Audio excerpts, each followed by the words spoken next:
भगवान राम की जो लड़ाई थी किसके खिलाफ थी? मुसलमानों से जंग की उन्होंने, मुसलमानों से लड़ाई थी, रावण के विरुद्ध थी। धर्म और अधर्म की लड़ाई थी। महाभारत में किससे युद्ध हुआ था? मुसलमानों से हुआ था। या मुसलमानों की जंगे बदर में हिंदुओं से युद्ध हुआ था? या जंगे ओहद में हिंदुओं से युद्ध हुआ था? जब मुसलमानों की किताब में कोई झगड़ा हिंदुओं से नहीं था, हिंदुओं की किताब में कोई झगड़ा मुसलमानों से नहीं था, फिर देश में हिंदू मुस्लिम क्यों कौन कर रहा है? एक पुलिस वाला चलते हुए नमाज पढ़ने वाले व्यक्ति को लात मारता है तो ये जहरी तो है उसके आदमी में, क्योंकि उसने संवैधानिक पद का गलत इस्तेमाल किया। ये अधिकार उसको किसने दिया कि वो लात मार दे? ये तो अंग्रेजी शासन हो गया। कल्पना करो कि वो मुसलमान टोपी पहने ना होता, एक कावड़िया होता और हाथ में गंगा जल होता और फिर पुलिस वाला एक पीछे से लात मार देता, तो क्या ठेस पहुंचती तुम्हारे धर्म को? तो ये बताओ, जब ये ठेस वैसी ठेस पहुंचती तो इतनी ही ठेस दूसरे धर्म को लेकर पहुंची होगी। जब 2014 से पहले कांग्रेस 70 साल से ऐसी नमाज और यात्राएं एडजस्ट कर सकती थी, तो ये 10 साल में मोदी जी एडजस्ट क्यों नहीं कर सकते? सड़क पे नमाज भी हो रही थी, सड़क पे कांवड़ यात्रा भी हो रही थी, सड़क पे जागरण भी हो रहा था, सड़क पे तुम्हारी दूसरे मिलाद भी हो रहे थे, हर धर्म का प्रोग्राम हो रहा था, किसी को किसी से कोई आपत्ति नहीं थी। कहते हैं ना मोदी जी के अंदर देशभक्ति है, नेशन फर्स्ट। मैं नहीं मानता। देशभक्ति पर आज तक लेक्चर नहीं सुना मैंने मोदी जी का। सुना है तो भैया शमशान कब्रिस्तान। 2014 के बाद देश में कम्युनल दंगे ज्यादा हुए हैं, हिंदू वर्सेस मुस्लिम ज्यादा हुए हैं। हमारा बच्चा 12वीं में, हमारा बच्चा ग्रेजुएशन कर गया, एक अलग फील आता था।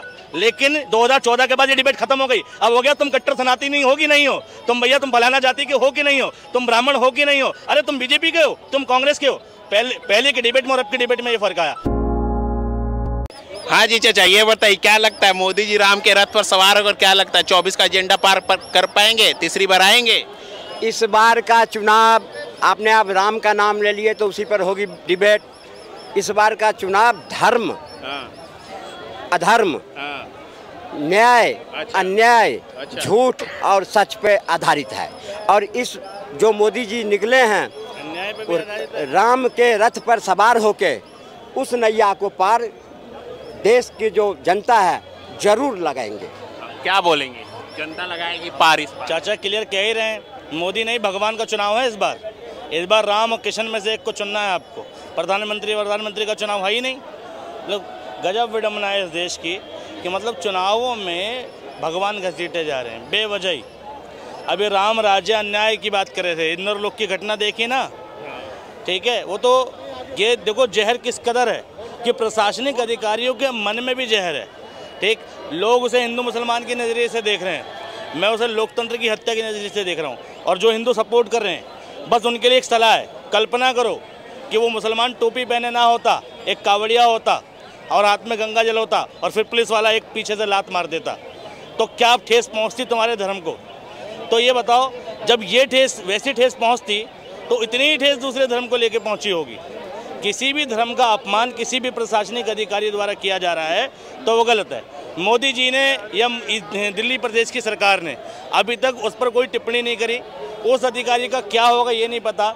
मेरे हिसाब से तो उस पर राजद्रोह का केस लगना चाहिए। राहुल गांधी ने तो कहाँ किया? वो तो सेकुलर बताते हैं खुद, वो कहाँ किया उन्होंने? बिल्कुल किसी पार्टी ने नहीं किया और यही दुर्भाग्य है। हम रोना तो रो रहे हैं कि लोकतंत्र चला गया, लोकतंत्र चला गया, मगर इस लोकतंत्र को बचाने के लिए कौन कर क्या रहा है? ठीक है, तो ये कह रहे हैं ना अन्याय के खिलाफ। ठीक है, अन्याय के खिलाफ अगर मोदी जी होते तो किसी प्रशासनिक अधिकारी के अंदर इतनी क्रूरता नहीं आती। मुझे याद आता है मंगल पांडे एक धार्मिक व्यक्ति था ना, अंग्रेजों ने ऐसी लात मारी थी उसे, तब जाकर उसका दिमाग फिरा था और पहली गोली चलाई थी अंग्रेजों के खिलाफ। चलो, जब कुशासन बढ़ता है तो कोई ना कोई मंगल पांडे जरूर पैदा होता है। जरूरी नहीं उस मंगल पांडे का नाम मंगल पांडे ही हो, ठीक है, कोई ना कोई और भी हो सकता है। और ये शासन की क्रूरता के खिलाफ आवाज़ तो उठेगी, अभी नहीं उठेगी, 10 साल बाद उठेगी, लेकिन उठेगी। क्या बोलेंगे चाचा आप बताइए? जो घटना हुई है इंद्रलोक की जो घटना हुई है उसका कोई भी समर्थन नहीं करेगा। वो जो पुलिस वाला किया है वो बिल्कुल गलत किया।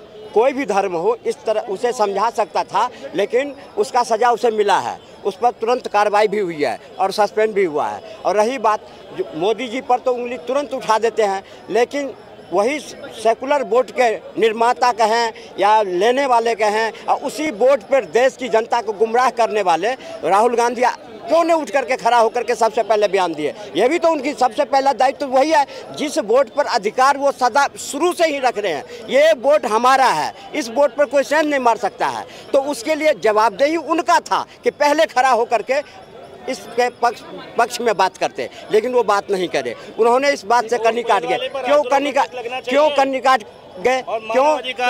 मानव अधिकार आयोग को उस पर एक्शन लेना चाहिए। मानव की अधिकार, धार्मिक स्वतंत्रता का हनन किया उसने, तो उस पर कुछ एक्शन होना चाहिए, होना चाहिए। क्या होना चाहिए? जो भी कार्रवाई होना चाहिए, लेकिन सुना ये उपाधि है। नहीं, लेकिन उसके साथ एक मेरा भी सलाह है कि अगर इसी तरह से सड़क पर में नमाज पढ़ने लगे लोग, इसी तरह से सड़क पर हनुमान चालीसा पाठ करने लगे लोग, तो इतनी सड़कें भारत में है जिस पर लोग चल पाएगा? नहीं चल पाएगा। आने वाले समय के लिए बहुत दुखदाई बात है। क्या बोलेंगे? यही तो इनको समझना है कि ये देश जो है ये सड़कों को, नदियों को, पहाड़ों को पूजने वाला देश है। तुम कहाँ लोगों को रोकोगे? अगर बात सार्वजनिक जगह पे पूजा करने की बात है तो नदियों पे पूजा करना बंद कर दें लोग, पहाड़ों पे पूजा करना बंद कर दें लोग, पेड़ों की पूजा करना बंद कर दें लोग। इतने तो वन नहीं, इतने लोग हैं। ठीक, अगर देश में सारी सब जगह धार्मिक एंगल को तुम एडमिनिस्ट्रेशन के एंगल से देखोगे तो फिर कैसे काम चलेगा? हर जगह दुविधा परेशानी होती है। 2014 से पहले भी ये स्थिति थी, सरकारें एडजस्ट करती थी, ट्रैफिक एडजस्ट होता था। जब 2014 से पहले कांग्रेस 70 साल से ऐसी नमाज और यात्राएं एडजस्ट कर सकती थी, तो ये 10 साल में मोदी जी एडजस्ट क्यों नहीं कर सकते? जब 70 साल से कोई सरकार चला रही है, एडमिनिस्ट्रेशन मैनेजमेंट चल रहा था, सड़क पे नमाज भी हो रही थी, सड़क पे कांवड़ यात्रा भी हो रही थी, सड़क पे जागरण भी हो रहा था, सड़क पे तुम्हारी दूसरे मिलाद भी हो रहे थे, हर धर्म का प्रोग्राम हो रहा था, किसी को किसी से कोई आपत्ति नहीं थी, प्रशासनिक तरीके से सब कुछ हो जाता था। दंगे पहले भी हो जाते थे, अगर होते थे तो दंगे आज भी हो जाते। जब सरकारें 14 से पहले ये मैनेज कर सकती थी तो 14 के बाद ऐसी परिस्थिति क्या बदली कि ये सरकार मैनेज नहीं कर पा रही और उसे सड़कों पर नमाज पढ़ने से आपत्ति है, लेकिन दूसरे धर्मों के कार्यक्रम से आपत्ति नहीं है। प्रधानमंत्री किसी धर्म विशेष के प्रधानमंत्री नहीं होते, प्रधानमंत्री देश के प्रधानमंत्री होते हैं। कहते हैं ना मोदी जी के अंदर देशभक्ति है, नेशन फर्स्ट।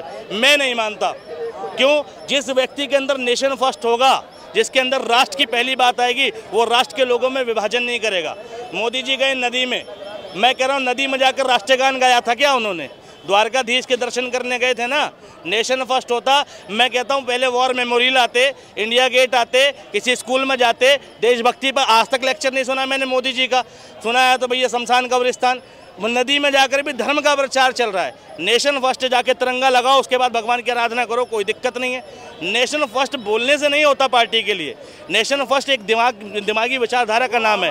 भारतीयता, ठीक है, भारतीयता और इंडियन सिटीजनशिप जेब में लेके घूमने की चीज़ नहीं है कि आप आधार कार्ड दिखाओगे, पैन कार्ड दिखाओगे, पहचान पत्र दिखाओगे। ये इंडिया जेब में लेके घूमने की चीज़ नहीं है। इंडिया दिल में होता है, और जिसके दिल में इंडिया होगा ना, उसके दिमाग में हिंदू और मुसलमान नहीं होगा। क्या बोलेंगे? ये सारी बातें जितने आप बोले हो, ये बोलना तो आसान है, लेकिन करके दिखाना बड़ा कठिन है। ये सुनो, इससे पहले जो सरकारें थी उसमें सड़क पे नमाज पढ़ना, कांवरियों पे पत्थर मारना, जुलूस पे पत्थर चलाना, क्या ये जायज है? और अगर सुनो, और अगर ये सरकार आके उस सब पर काबू पाया है तो आपको तकलीफ किस बात की है? तकलीफ नहीं होनी चाहिए। मैं कह रहा हूँ एनसीआरबी का डेटा उठा के देख लें। 2014 के बाद देश में कम्युनल दंगे ज़्यादा हुए हैं, हिंदू वर्सेस मुस्लिम ज़्यादा हुए हैं। ये कावड़ियों के पत्थर, ये यात्राओं पे पत्थर, और यात्राओं का मस्जिद के पास से गुजरना, तांडव मचाना, जगह तरह तरह के नारे का आयोजन, इंस्टाग्राम पे लोगों की बाढ़, सनातन सत्य और कोई अपने धर्म पे होने पे प्राउड। ये 14 के बाद की स्थिति है। 14 के पहले किसी पे कोई पत्थर नहीं था, सारी यात्राएं निकलती थी, ठीक, और होता भी था तो बहुत चिटपिट होता था, ठीक है, उसको इतनी बड़ी कवरेज भी नहीं मिलती थी, होता था, एक्शन भी होता था, और बहुत आम बात, बहुत छोटी छोटी घटना होती थी। लेकिन 14 के बाद बाढ़ आई है, और इसके लिए मोदी जी बहुत पूर्ण रूप से जिम्मेदार हैं।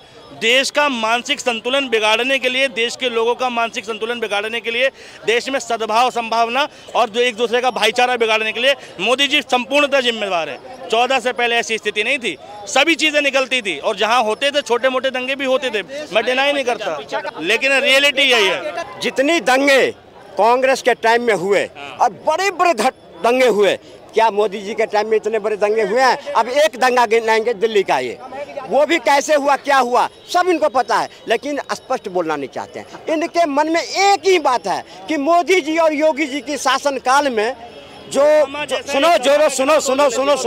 जो लोगों के मन में जो सनातन धर्म को या भगवान को मानने वाले हैं, उनके प्रति, भगवान के प्रति, इस सरकार के प्रति जागृति क्यों आया, इसकी दुख है इन्हें। और उसका कारण है कि महाभारत में भी जब युद्ध का बिगुल बज गया तो दुर्योधन को कहा जाओ केशव से कुछ मांग लो।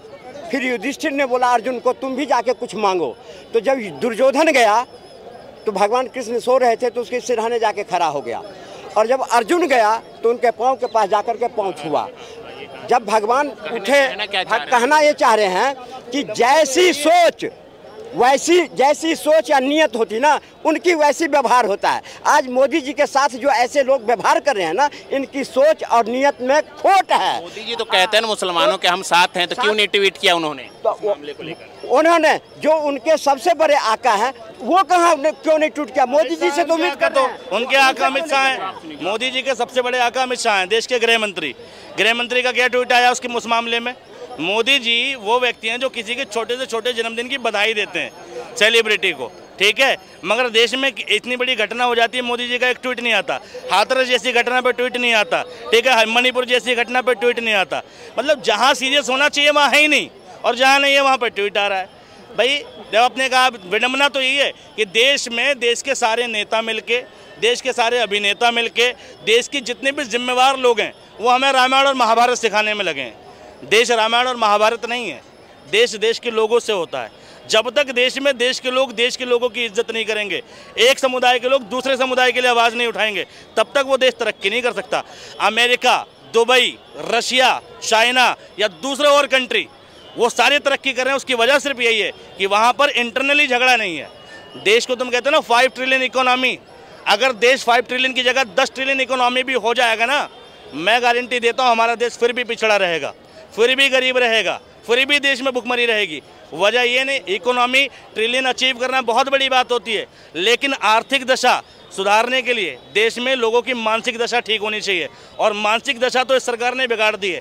एक रीज़न ये भी है कि सरकार को बदलना जरूरी है। कोई व्यक्ति एजुकेशन, पहले हम अड़ोस पड़ोस में क्या कहते थे, तुम्हारे बच्चा कौन सी क्लास में पढ़ रहा है जी, क्वालिफिकेशन पूछी जाती थी। ये डिबेट मार्केट में बंद हो चुकी मोदी जी के आने के बाद। लोग एक दूसरे के पढ़े लिखे होने पे क्वालिफिकेशन का पता लगाते थे और थोड़ा सा प्राउड फील करते थे, यार हमारा बच्चा 10वीं में, हमारा बच्चा 12वीं में, हमारा बच्चा ग्रेजुएशन कर गया, एक अलग फील आता था। लेकिन 2014 के बाद ये डिबेट खत्म हो गई। अब हो गया तुम कट्टर सनाती नहीं हो कि नहीं हो, तुम भैया तुम फलाना जाति के हो कि नहीं हो, तुम ब्राह्मण हो कि नहीं हो, अरे तुम बीजेपी के हो, तुम कांग्रेस के हो। पहले के डिबेट में और अब के डिबेट में ये फ़र्क आया। पहले नेता चोर हुआ करता था, अब आदमी हिंदू और मुसलमान हुआ करता है। तो ये मोदी जी की उपलब्धियां हैं, ठीक है। रामायण महाभारत के लिए ऑलरेडी देश में बहुत सारे कथावाचक हैं, सुन सकते हैं हम, ठीक।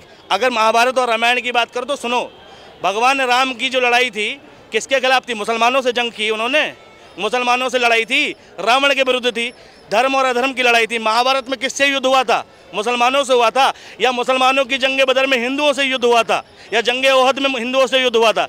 जब मुसलमानों की किताब में कोई झगड़ा हिंदुओं से नहीं था, हिंदुओं की किताब में कोई झगड़ा मुसलमानों से नहीं था, फिर देश में हिंदू मुस्लिम कौन कर रहा है?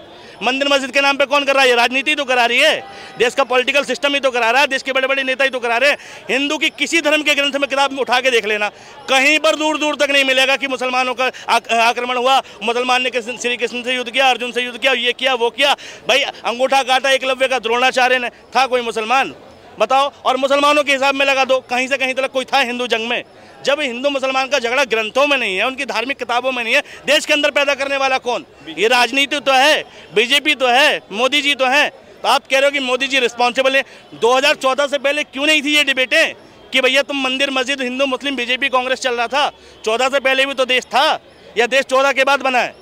देश बड़ा होता है किसी भी नेता से, और नरेंद्र मोदी जी से बहुत बड़ा है देश। देश बहुत व्यापक है, ठीक है। और मोदी जी इस देश को कम्युनलवाद की तरफ बढ़ा रहे हैं। बहुसंख्यकवाद से किसी भी देश की बुनियाद अच्छी नहीं होती। श्रीलंका जिस फिलॉसफी पे आज इंडिया चल चुका, 1948 में श्रीलंका इसी फिलॉसफी पे था।